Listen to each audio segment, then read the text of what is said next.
Hi, today we're going to cover some more pricing strategies. So first, let's start with a term that you will hear frequently, which is market skimming. Market skimming is actually a term that comes from good old farming, when we used to get the milk directly from the cows. One thing that happens basically with raw milk is that as you pour it into a bucket, the fat, which is basically the cream of the milk, uh, because of its nature, floats on top of the rest of the milk. So what farmers used to do is they used to skim the top of the raw milk, which is where the cream or the best of the market is. So this idea of market skimming is charging a high price so that you can get the customers that are willing to pay the most for your product. So that's your cream, the best customers you have, the ones that are most interested in your products. So market skimming is a pricing strategy that essentially charges a high price for either products or services. And the idea behind this, among other things, is that most people assume that high price items have a higher quality. There is this inherent assumption that, if something is cheap, it's because it's going to be low quality. And contrary to that, a high price will indicate or signal a high quality item. So this is playing off this price and quality relationship that most people assume is actually fair to assume in the marketplace. So because of that, uh, higher prices could indicate higher quality, and because of that, a more appealing product. So there are multiple circumstances under which price skimming will work, but anytime that you're trying to convey higher quality, price skimming is actually a good idea. The opposite to price skimming, which is a high price, is penetration pricing, which essentially charges a low price for a product trying to help the sales. So what you're trying to do is you're trying to sell to a larger audience by lowering the price. Originally, this term comes referring to new products. And when it comes down to new products, what you're trying to do is you're trying to expand the market early on, and we call that penetration of the market, the extent to which the product has become actually purchased by the population at large. So penetration pricing is essentially charging a low price initially so that you can actually get a large chunk of the market to buy your product. So this comes mostly from new product development. So at the end of the day, like I mentioned in the previous video about pricing, prices can either be high or low, and a different term for that are penetration pricing and price skimming. Penetration pricing is low pricing, skimming is a high price. Now, other than those two broad terms that you will hear quite a bit when you're hearing anything that has to do with policies and pricing, we're going to talk about some specific strategies that are a little bit different, and they encompass all sort of factors. For example, the fact that products are related to each other, and because of that, pricing should actually be consistent across them. So that would be product line pricing, and issues to deal with the fact that as you put multiple products together, people value them differently, etc. So let's talk about some of these. These two first strategies I'm going to talk about, they are useful when you have multiple versions of a product or multiple products that are related to each other. So the first one, product line pricing, refers to when you have multiple products that are related to each other. We already talked about what a product line is. Product line is a group of products that are managed consistently within the organization because either they fulfill a similar um, purpose or they are related to each other in some way. Right? So what you're going to do within that product line is try to keep consistency within products. There might be some products that are higher in the hierarchy of the product line, so those should have actually a higher price, maybe because they are more luxurious or they have more features and options, like we're going to talk in a minute. And contrary to that, the ones that are lower within the product line. But the important thing within product line pricing is this idea of consistency, so that things actually make sense. Okay. For example, if you go to a supermarket and you find that the price per unit of a larger quantity of, for example, a jar of mayonnaise has a price per unit that it's actually higher than a smaller item, that will be an inconsistency within the product line. in this case of mayonnaise, for example. Okay. Now, optional product pricing is what you will apply when you have multiple versions of the product, not necessarily a product line. So let me give you an example that I was looking at recently. So Apple just launched recently, I think it's becoming available this week, the iPhone SE, the new iPhone SE in 2020. So the idea with the product is that it has an entry level price of $400, or like Apple would say $399, right? And there are three options of storage. So you could have 64 gigabyte version of the phone, which is the one that costs $399. And if you add additional storage to the phone, I think the next step from 64 is 128 gigabytes, and that costs $449, right? So what you're doing is, for the option of added storage in this case, you're charging a higher price. Okay, so this idea of optional product pricing is where there are components that are extra on top of the product. This is very typical in technology, and also in the car business, where there are particular parts of the product that are on top of that. It could also be accessories that come with the product. It doesn't have to be the product itself, or it could be additional services such as warranties. Captive product pricing is the pricing policy you will use when you have two products, or a product and a service, that because of the nature of the product or the offering, they actually need to work in conjunction with each other. The typical example of captive pricing is what happens with razor blades, right? So if you go to the market and you look at a brand such as Gillette, what you will observe in the marketplace is that the handle for the razors and the razor blades, they are obviously related. So what the manufacturer does is it makes the way those two operate with each other unique and different than all the other razor blades in the market. So once that you buy the handle for the Gillette, let's say Mac 4 razor blades, or Mac 5, whatever it is, right? You are stuck with Gillette razor blades.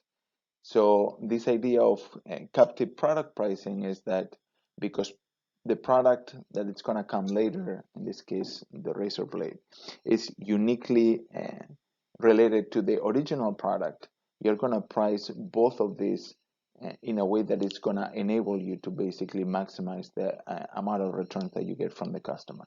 And the way that typically will work in this scenario is where one of the two parts of the product is priced significantly at a discount so that it will entice the purchase. So in the case of the razor blade, the razor blades are actually expensive, but the actual handle is inexpensive. So they almost literally give it away if you look at the actual cost of manufacturing. So it's quite cheap. And the idea being is you are consistent in how you're pricing it by discounting one part and then selling the other part maybe at a premium. Another example where you see this captive product pricing also is video games, especially in consoles, right? Where the console itself is something that usually is sold at a loss or at a very small margin, and then the margin for the console manufacturer comes actually from the games and other live services that might be offered within that ecosystem. This is something that you can see, for example, right now, if you're following technology, in the fact that both Sony and Microsoft are working on their new generation consoles. I think they are called Xbox X and PlayStation 5. And we still don't know what their pricing is, but pretty much every observer that it's looking at the video game industry knows that both Microsoft and Sony are going to be barely making any money, and possibly, especially in the first year of production, when they still haven't hit their lowest cost of manufacturing, they will be probably losing money in each of the products that they put in the marketplace, hoping to make up for it with their captive part of the video games that cannot actually be interchange between the different console options. Another type of pricing strategy that also is in conjunction with the actual product is this idea of byproduct pricing. So what is a byproduct is something else that you get at the time that you actually make the main product. So for example, if you have a meat processing facility, right, when you're taking, for example, cattle and turning them into steaks, for example, what's going to happen is there's going to be a byproduct that is actually probably not fit for human consumption that can be used for other uses. So a lot of the byproduct from meat processing is actually used by dog food manufacturers or cat food manufacturers to actually provide food for pets, right? So byproduct pricing will set a price that is according to the additional use that is going to be done to that byproduct that is generated within the same production system for the original product. Okay. And then product bundle pricing, it's basically the idea that you can actually combine multiple products and charge a price that is different. And the idea behind this is particularly useful when you're actually facing customers that have different preferences when it comes down to pricing, but they actually shop together. So let me give you a simple example. Imagine that you go into a resort with your girlfriend or boyfriend. It depends on, who you are, right? One thing that you will notice, for example, in my case, let's say that I don't drink, which is actually true, right? But my wife actually enjoys wine, right? And maybe also she might enjoy piña coladas, right? So in a situation like that, if I'm a resort in the Caribbean, I might actually offer all you can have drinks included with your price when you get a little uh, tag or something that you can use to show that you pay for it. And then every time you go to a bar, you just get a free drink. Of course, not free, you already pay for it, but it's all you can have, right? Kind of like a buffet, right? I'm pretty sure you guys have seen that before, right? Nothing exciting here.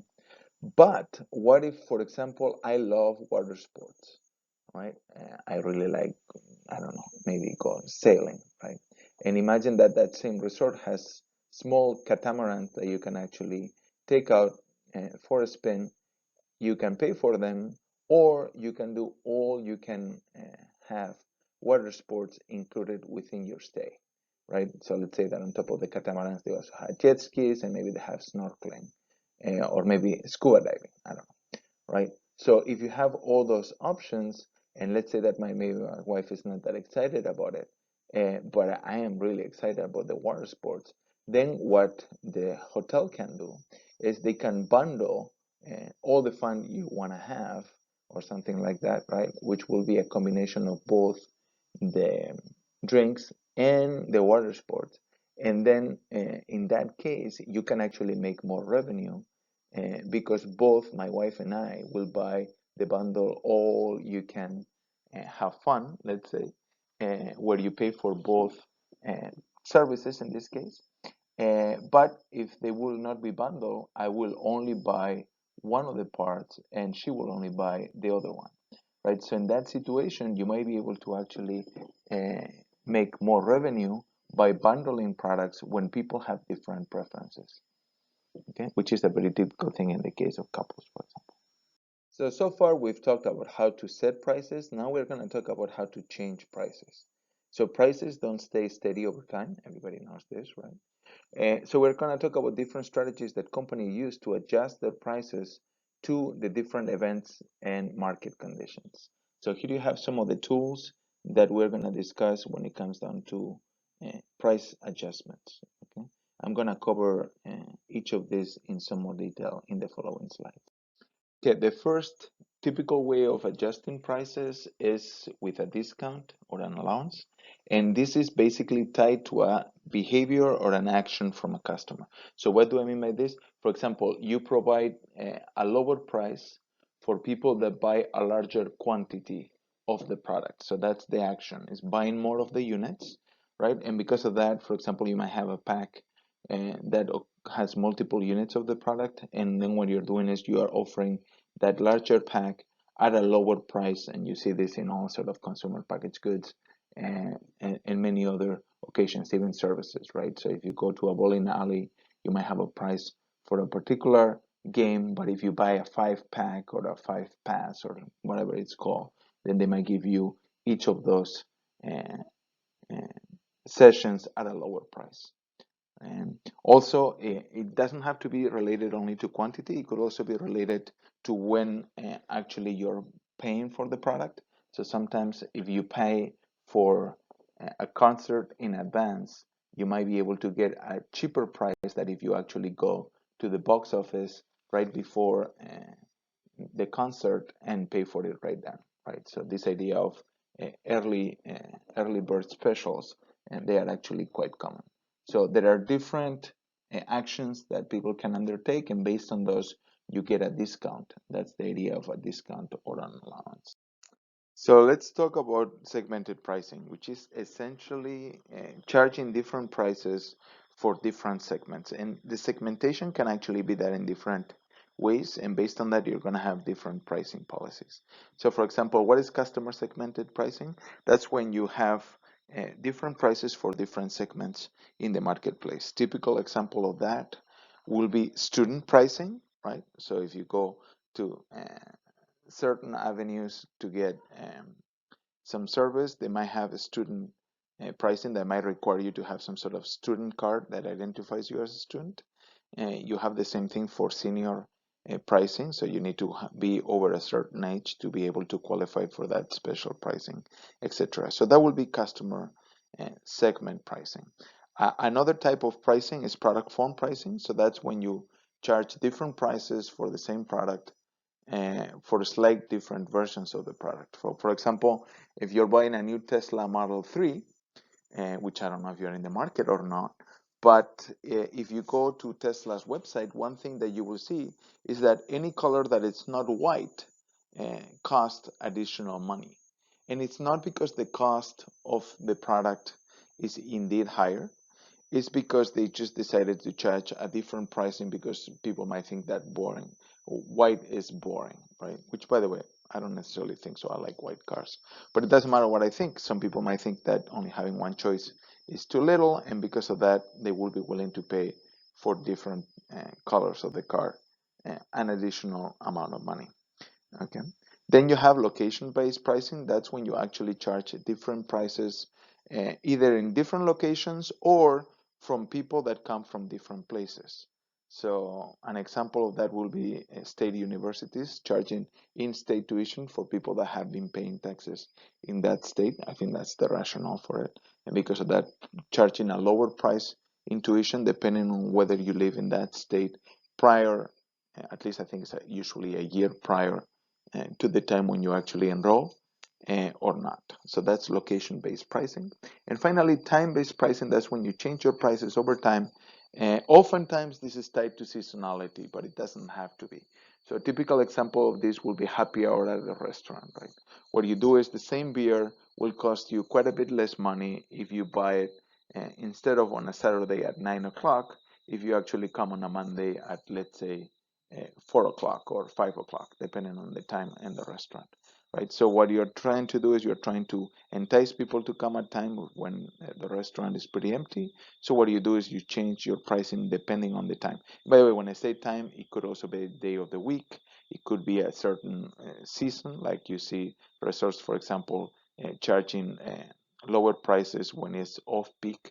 So if you're a resort, for example, in the Caribbean, you might actually charge a lower price when somebody's coming in January, whether if they're coming in July or August, which is when the weather is best, and probably most people are trying to get to the resort, then the price you charge is actually higher. So what you're trying to do with a lot of this pricing is basically even out the demand over time, and the way you do that is by tweaking the prices and lowering it when demand is lower.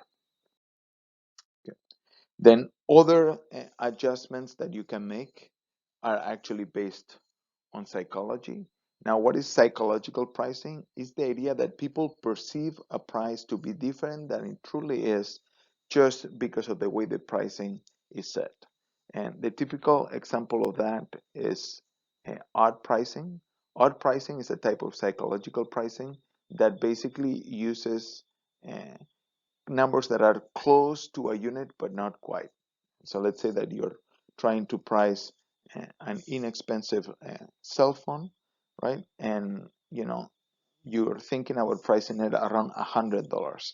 So odd pricing will be, instead of charging $100 for the phone, charging $99.99. So it gives you the impression, even though it's only 1 cent away, that it's less than $100. And 99 looks significantly smaller than 100 because it actually has less digits, which I know sounds kind of silly and objectively doesn't make any sense. But if you actually test this with people, you will see that they perceive 99 as a significantly lower price than 100. So odd pricing is a type of psychological pricing that is used oftentimes, especially by companies that are trying to attract deal-prone customers, people that are really price sensitive and they really care about money. Even pricing is just the opposite. It's trying to make the price look whole, so it will be charged 100 instead of 99 to give you the impression that you're not nickeling and diming me. So because of that, maybe the product is more worried about things like service or quality, right? So there are different types of psychological pricing. It doesn't only have to be odd pricing like I just discussed. Okay. Another thing that are important within psychological pricing is this idea of reference prices. Okay. This is what people have in their mind and they compare things to when they are trying to make a judgment about a particular product. So reference prices are very, very important. Okay. And they can be shifted, and they are shifted all the time by information that is provided to customers at the point of sale. This is why you will find oftentimes, instead of just a price, you will find the list price, and then you will see that price scratch, and then a price underneath that says you pay, and obviously always the you pay is lower than the list price. So what the manufacturer or the store is trying to do with that is they are trying to convince you, they're trying to set your reference price instead of to the prices that you see on the shelf, which are the ones you're going to pay.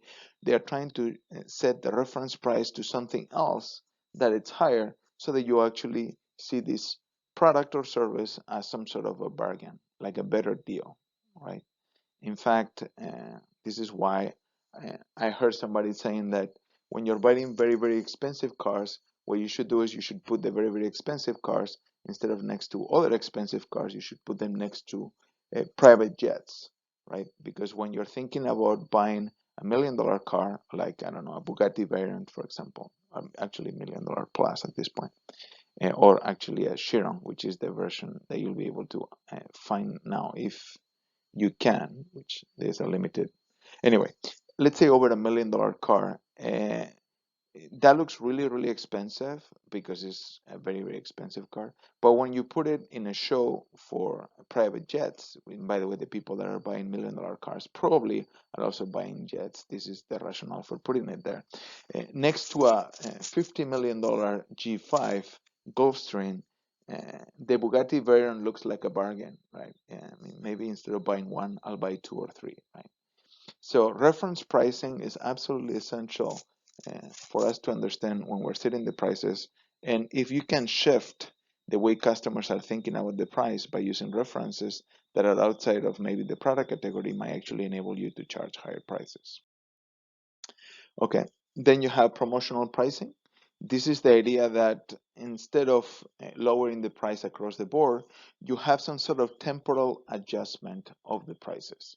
So what you do is you have some sort of short-term uh, period when the price that is charged for the product is actually lower. Okay, and these are shown in stores all the time. When you have uh, for example, limited time offers, when they will tell you, for a week the price is going to be lower, or until X day this is going to be the price, and then after that it's going to go back up, right? Or when they have a special events, like car dealerships, they'll have Memorial Day weekend sale, right? And they'll have all these commercials talking about it. So come now, we have special prices for this particular weekend, right?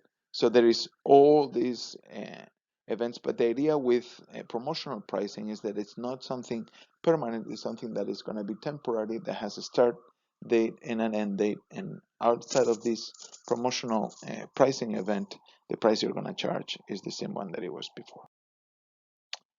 Another important aspect of pricing policy is this idea of geographical pricing.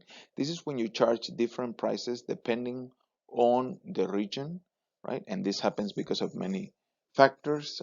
One of them will be different costs of serving customers, right? So this is particularly important when you're talking about freight, right?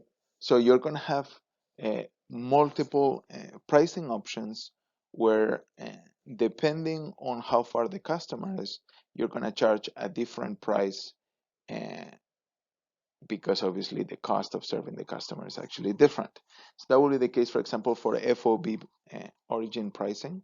That's when the moment that the product leaves the facility from the manufacturer, uh, it is basically owned by the customer by contract, by the way.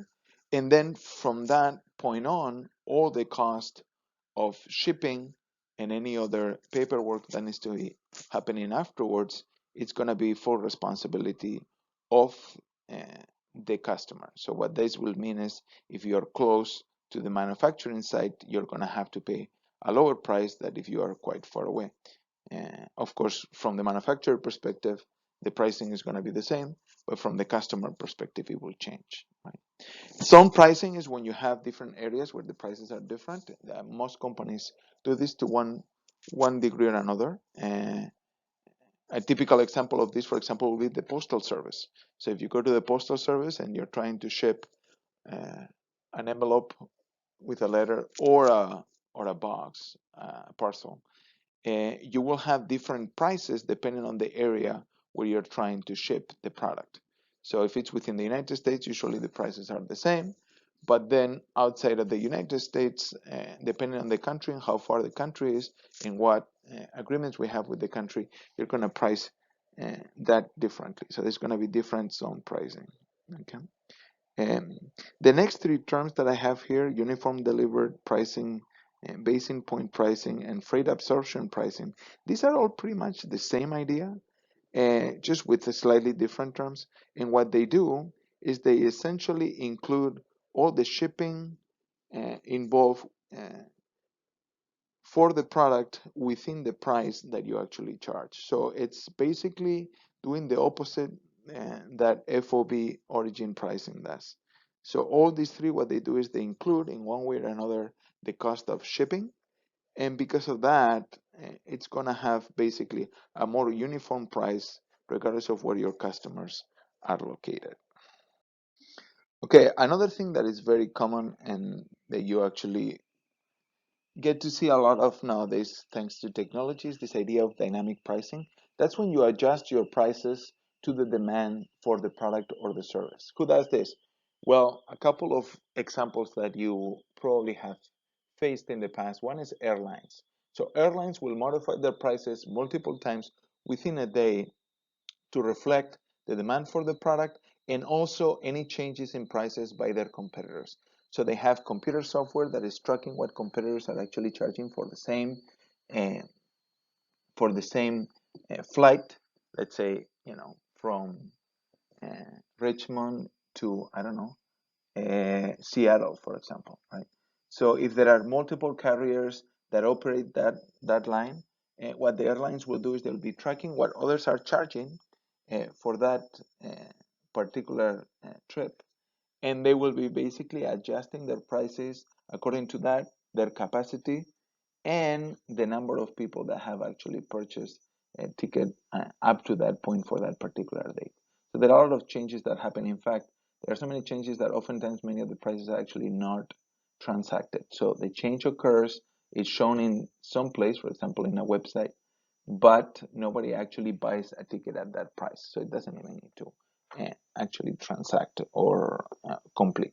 Who else does this? Amazon does this all the time. And if you've been looking at a product in Amazon and you look at it tomorrow or even within the same day, there's a good chance that the price will change and it can go up or down. And Amazon does dynamic pricing depending on many factors, but one of them is what other sellers are actually selling their product at their own platform, because not only Amazon fulfills their own demand, but it has multiple sellers that actually sell products through Amazon. And what they will do is they will adjust their own price depending on what the other sellers are selling the same item for. That's called dynamic pricing. International pricing is when you charge your prices depending on the country. Most companies do this to some degree. In fact, if anything, sometimes because of just exchange rates. So oftentimes what you will see is that there are differences in prices across countries. So one thing that you will observe that I find fascinating is that, for example, German car manufacturers will charge lower prices in the United States than they do in Europe. And that's something that has to do oftentimes with things like competition. And also, in some cases, it might be tax related. Okay. But there are adjustments that are made depending on the market where you're operating, maybe because the demand is different or because the brand is perceived differently, right? An example of that will be Budweiser.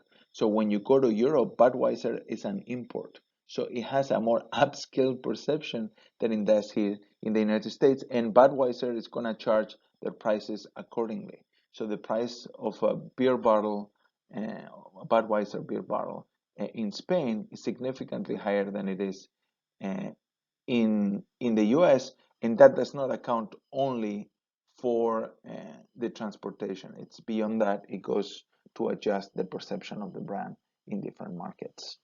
Now, about the reasons why people will adjust their prices, there are many, but price cuts usually come because the demand for the product it's lower, right? So, for example, right now, if you go to your gas station, one thing that you're going to see is the gas prices have dropped dramatically since the whole coronavirus started. The reason why is obviously because people are not driving everywhere, so the demand for gasoline has dropped dramatically. So gas stations need to drop their price, otherwise they'll sell none of the product. Okay. So in that situation, a weakened demand because maybe in this case of an external influence, or it could be because the economy weakens, and you're gonna see price cuts, especially in competitive industries, like it's the case of gasoline. If there is a monopoly, you might see less of that. Okay. Also because you have excess capacity, right? So if, for example, you have a season where, I don't know, the crop for corn is particularly plentiful, what's going to happen is the price of corn in the marketplace is going to dip because supply has become a lot larger than usual. Demand stays pretty steady when it comes down to a product like corn. So what's going to happen is it's going to depend on how good the crop is. When the crop is good, what's going to happen is prices are going to drop down. Okay. On the contrary to that, why will prices be adjusted up? Well, many reasons. One is because there might be an increase in the raw materials, right? For example, if you look at car manufacturers right now that are trying to design electric vehicles, one of the important elements into the batteries is lithium and also cobalt. And those two elements, because they are in high demand relative to what they used to be 10 years ago, what has happened is the cost has increased quite a bit. So what they are doing is they are trying desperately to phase out batteries that use cobalt, for example, with maybe other compounds, because otherwise they are having to pass that additional cost of manufacturing to the final consumer, not enable them to drop the prices to the point where electric cars will become mainstream. Okay, could also be because there is an increased demand. You can see this with face masks nowadays, right? Where finding N95 masks is almost impossible because everybody wants to have their own supply because they are worried about the virus. What's going to happen is the prices that you're going to observe in the marketplace go up. By the way, one thing that I want to include here is a lot of people will tell you, well, why shouldn't the government step in and set a price cap? Price caps don't solve any problem. I want to make sure you guys realize because the supply for masks is way below the demand for masks. So putting a cap, the only thing it does is it removes the incentive for people to, get inventive in ways in which they can produce these masks, maybe by just changing the production line from other items that they are making right now to those masks. So imposing a cap, the only thing it does is it removes the incentive from people to actually produce more of the product. hence making the basically discrepancy between demand and supply even worse. Okay, yeah. Now, what other factors do you need to take into consideration other than all the ones we've talked about? Competition, right? Uh, you are not alone in the marketplace. So if you adjust your prices, your competitor will react. Contrary to that, right? If you haven't changed your prices at all, but you see your competitors changing their price, now it's time for you to think about how you're going to react to that price change. Should you also increase or decrease your price? Let's say that your competitor dropped their prices, right? You know that that potentially could hurt you, right? It could reduce your demand. So how are you going to follow with that? Are you going to drop your prices and maybe increase the chances of having a price war, which is where there are, simultaneous drops in prices by multiple competitors, and then everybody starts losing profitability to the point that some of the companies could actually get seriously financially hurt and maybe have to exit the market, right? So questions that you need to ask yourself when you're thinking about, reacting to a competitor prices. A, what are the reasons why the competitor is actually dropping their price? Is it because they are changing their product and maybe, now they have more room uh, for a lower price because, they have cut some cost or they have removed some of the features of the product? Or are they just trying to adjust their prices to the market conditions? Maybe the demand has been dropping, maybe things have been changing, and because of that they're doing that. Or are they really trying to steal market share from you? There are different reasons why people cut prices, and if you don't understand, then you might overreact and trigger a price war. Okay. Another question that you need to ask yourself, is that price cut that you are observing something that it's temporary or permanent? And those are two very different scenarios, right? If it's temporary, it's something that probably you don't want to jump the gun with. On the other hand, if it's permanent, now you need to start wondering what's going to happen with the demand for your product in the medium or long term. Are they trying to steal your customers, or are they just trying to go for a total different market that you or other competitors are not serving right now? That will also uh, be another condition that you will have to consider when you're trying to decide whether to follow with a price cut if your competitor is pricing cutting prices. By the way, for increases in prices, a lot of these considerations become a little bit less worrisome because an increase in price usually doesn't have the same negative strategic impact. Okay, so once that you've understood why your competitor is changing the price, now the question is, what do you do? First, you can just match it. So you can just, if they are cutting price, you can just move with them. And that is a risky proposition, and it affects your company in multiple ways. One is it's likely to create a price war with you and the competitor, which is not it's honestly not a good scenario no matter who you're dealing with, because it's going to hurt your finances. So you don't want to do that unless you actually have to. Okay. And two, it also will undercut the perception of your brand. The moment you start cutting prices, that actually hits your brand. So you've been building your brand perception over time, and now because your competitor did something else, you're going to follow. That has long-term impact not only on your financial record today, because you're getting less money for each unit that you sell, not in one unit but all units. So it's not like a discount. And on top of that, it's going to hurt your brand perception. So before you do this, you need to think about it. Okay. Next, you can maintain the price that you have, so not follow, but then use some other communication tools, like, for example, advertising, to remind your customers why your price stay the way it is. What is your additional value you bring into the marketplace, or why your position warrants a price that now is perceived as definitely higher than it used to be, because people used for reference the prices of your competitors, and now that they have dropped the price, at least one of them, and now that shifts the perception about your prices, even though they are just staying the same. So tell your customers why. Okay, give them a good solid reason. Okay, next, you can just move in the opposite direction, right? So you can try to make your competition irrelevant by basically moving up market. What do I mean by up market?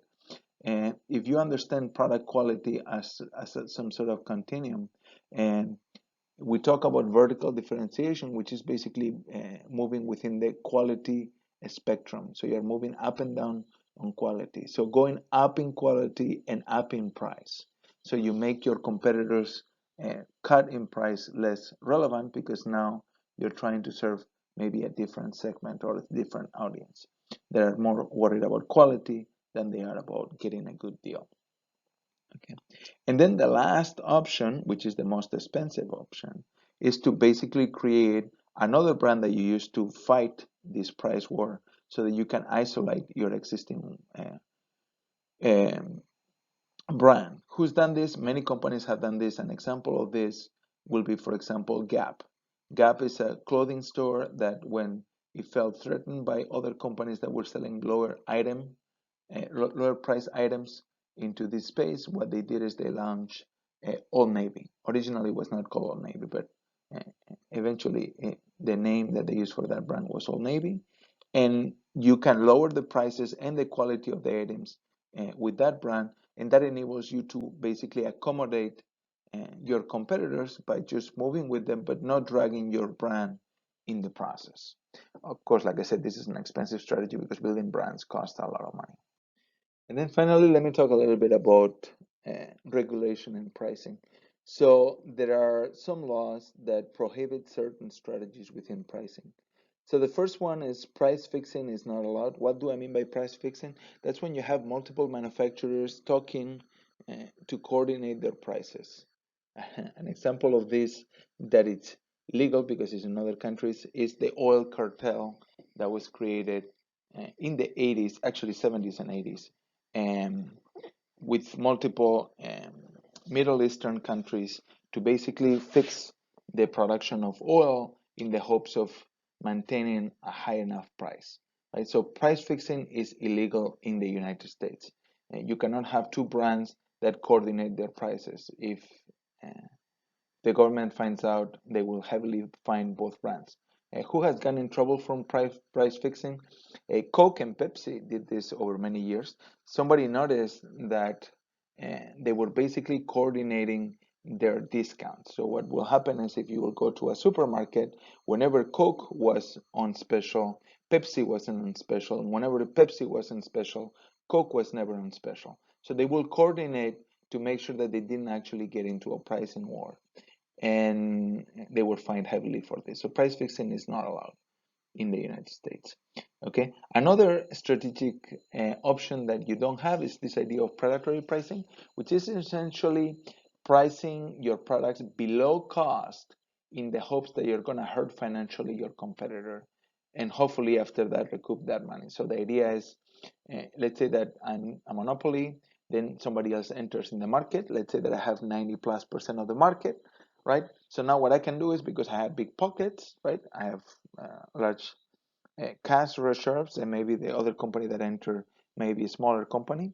What I can do is I can drop my price, take a hit today on my finances, so make less money or maybe even lose money. But after my competitor leaves the market because they are also not profitable, they might actually hurt even more than we do, or maybe not have the same cash reserves that we have. Then what you do is you increase the price at a later time. That is actually not allowed. It's illegal. That's called predatory pricing. Okay. Now there are some laws that basically limit uh, some of these strategies. One is the Robinson-Pacman Act, which essentially tries to limit the amount of differences that people can actually charge in terms of pricing for different people or different occasions.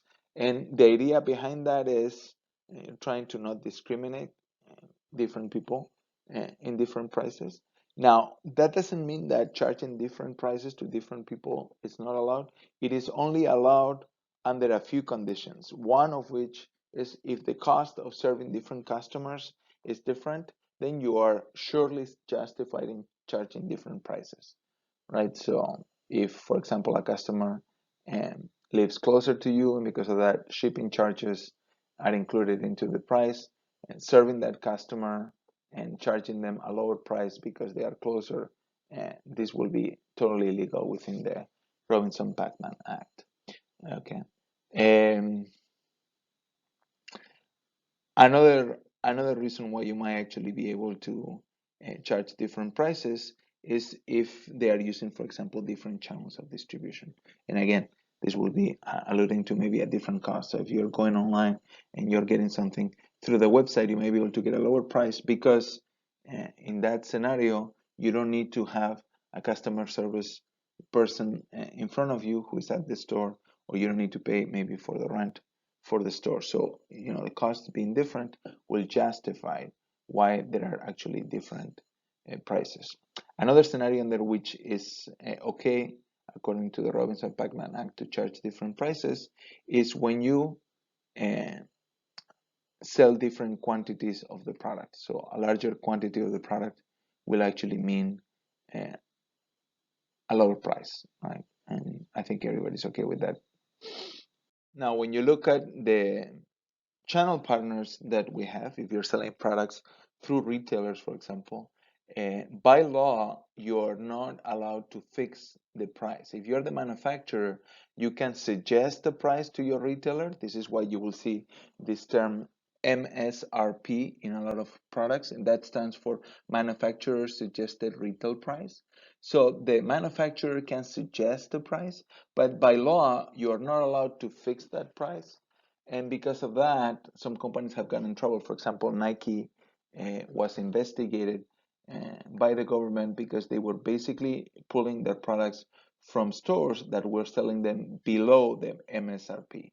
And that is actually not considered to be a legal practice. So you are allowed to suggest the price, but it's up to the retailer at the end of the day to charge the price that they think it's actually going to work for their customers.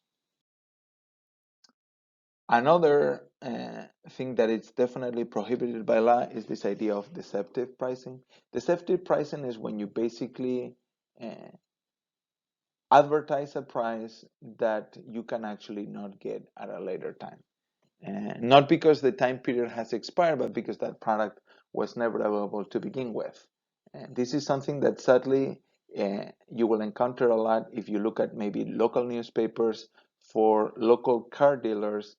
People will do something called bait and switch, which is totally illegal. So what they'll do, let's say that they're trying to sell an F-150 right? That's a truck. And what they'll do is they'll advertise a price that is way below what they can actually deliver. So that let's say that the cheapest F-150 that you can find is $28,000, right? So what they'll do is they'll have a stripped down version that they will advertise for, let's say, $25,000, knowing that they will never sell you the car for that money.